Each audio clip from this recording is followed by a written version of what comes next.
Hello and welcome to H2OMICS, the Calsense podcast that gives you insight into the smart irrigation and sustainability world. I'm Carolina Alban-Stoughton. Calsense recently launched Irrigation Management as a Service, a unique approach to irrigation management that eliminates the need for customers to secure capital funds to purchase smart irrigation controllers, sensors, and our software. Our guest today is Calsense Director of Commercial Operations, Mike Haldane. Mike joined Calsense in July of 2021, but he has been promoting the as-a-service model since the late 2000s.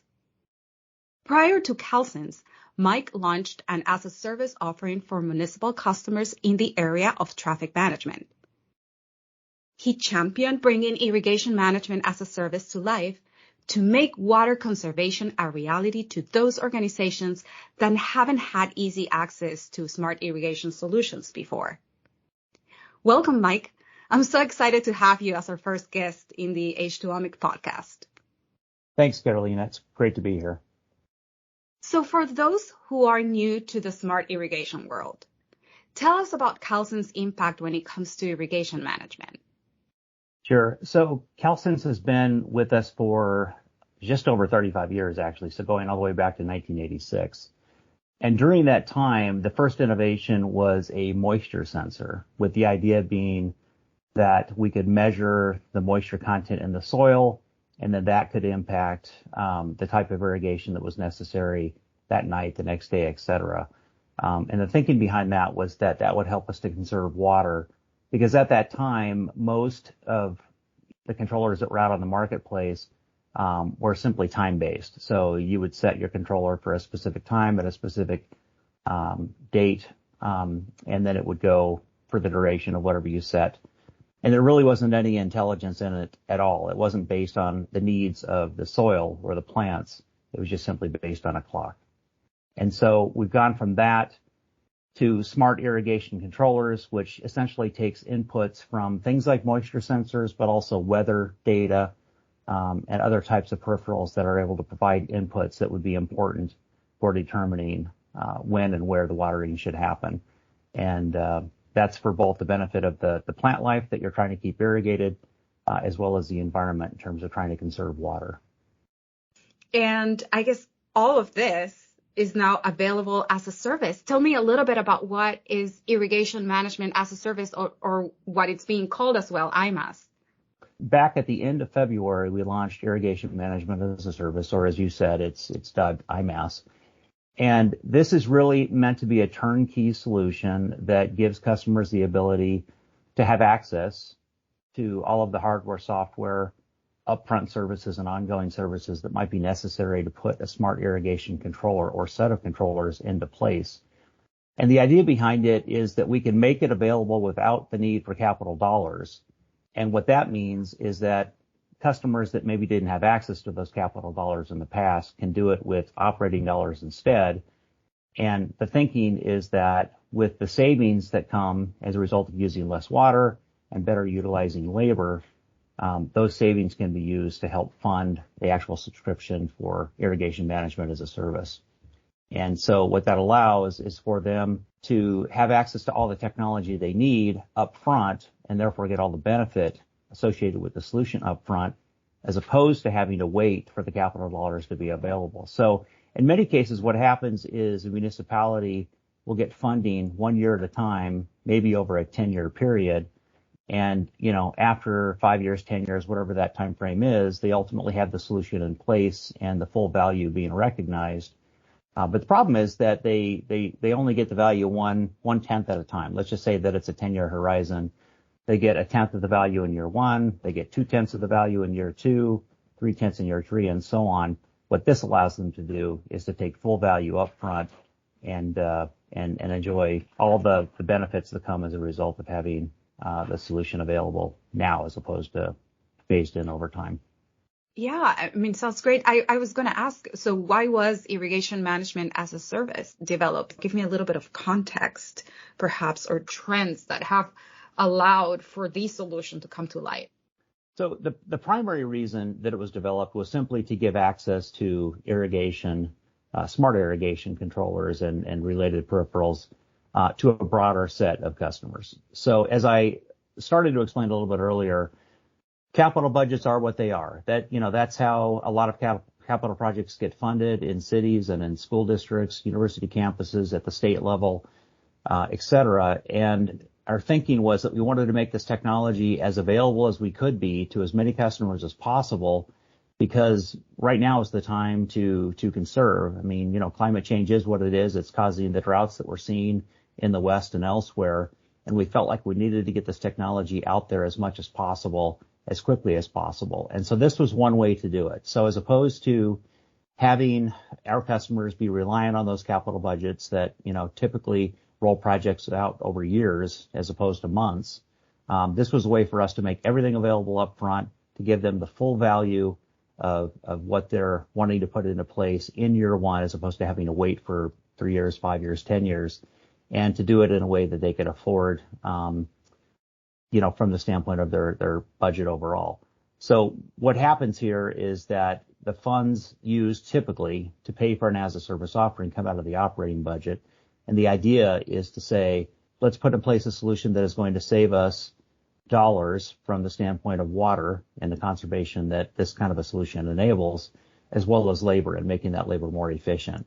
So the idea is to take those savings and apply them toward the subscription fee that happens each year to put the system in place and still have access to everything now, as opposed to 3 years, 5 years, 10 years down the road. In that case, which type of customers do you think are best suited for IMaaS? Well, it was meant to be a broad appeal type of solution. Having said that, clearly customers that are struggling with capital budgets and the ability to do projects like this would be a primary target. But it's really any customer that has conservation needs that wants to look and think differently about the way that they actually deploy those types of solutions. So, there's a financing piece to it, and at the same time, we think that it's probably most understood, at least for now, by customers that are used to buying things as a service. And there are many examples of that. It could be software as a service, or it could be, things like data plans for cell modems and that type of thing. And lots of other examples like access to, Microsoft Office 365 and so forth. Lots of ways that organizations are doing this today, and it's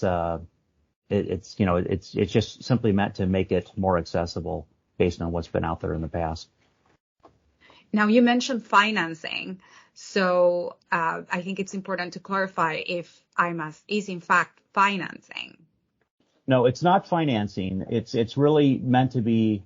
It's an as-a-service offering that has a subscription fee tied to it. So the idea is not that we're not setting up a situation where it's similar to like a capital lease where you make 10 payments and then you buy it for $1 at the end or anything like that. That's not what this is. This is a service that just happens to include hardware, software, and all the services that I mentioned earlier, both upfront and ongoing, all packaged together in a way that makes it available to the customer in the form of a subscription payment.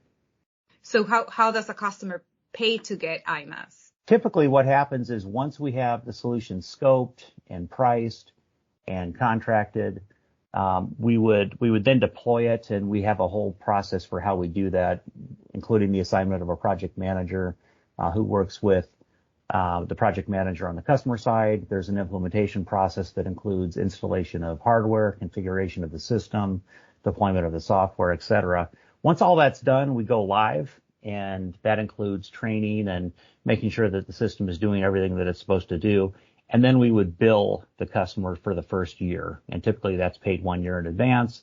That would be the point at which the clock starts, and typically these contracts are 10 years long, and so it would be one of 10 payments that would happen at the point of having the system up and running. So can an organization subscribe to the equipment only without any additional services? Sure. The idea behind this is that we will include or not include, whichever services are most important to the customer. So it can be just a hardware solution, or it can be a combination of hardware, software, and services. In most cases, it'll at least be the hardware and the software, because the software is what allows the system to be managed from a remote location. But in many cases, it will include services as well. But we design the services so that they're piecemeal. They can either choose to opt in or opt out of the services, both on the upfront side as well as on the ongoing side. And the idea behind that is to say that, different organizations have different levels of staffing, and our intent is to complement their current staffs as opposed to being redundant in any way. So they may say to us, hey, we have installation taken care of. Our folks can do that. Or maybe, we have a different contractor that does that type of work for us. We'll handle that part, but we want you to configure the system. We want you to provide any break fix work that might be available in the future. So if something needs to be done on site, we'd like you to come out and do that. So we would include that service. There are probably a dozen different services that they can pick and choose from, again, depending on what they want to do internally versus what they want us to do. In an ever-changing world, how are expansions to IMaaS handled as it relates to the terms of services or contracts?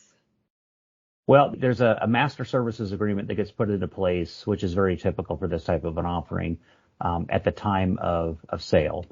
So once that's done, then that's what kicks off the project and leads to the implementation that I spoke of earlier.